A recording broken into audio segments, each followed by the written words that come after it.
More partners in space exploration, new data measuring ocean health, air quality, and our climate, and an upgrade to testing facilities for Artemis II. A few of the stories to tell you about this week at NASA. On April 15th, Switzerland became the 37th country to sign the Artemis Accords.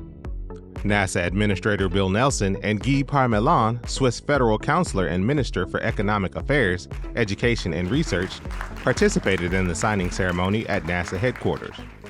On April 16th, Minister for Education Mats Persson signed the Artemis Accords on behalf of Sweden at an event in Stockholm. On April 19th, Slovenia joined the Artemis Accords at a ceremony in Slovenia. The Artemis Accords established a set of principles to guide space exploration among nations for the sustainable and beneficial use of space for all humankind. NASA's newest Earth-observing satellite released first-of-their-kind measurements of ocean health, air quality, and the effects of a changing climate. PACE, the Plankton Aerosol Cloud Ocean Ecosystem Satellite, will allow researchers to study microscopic life in the ocean and particles in the air. PACE data will advance our understanding of issues including fisheries health, air pollution, and wildfire smoke.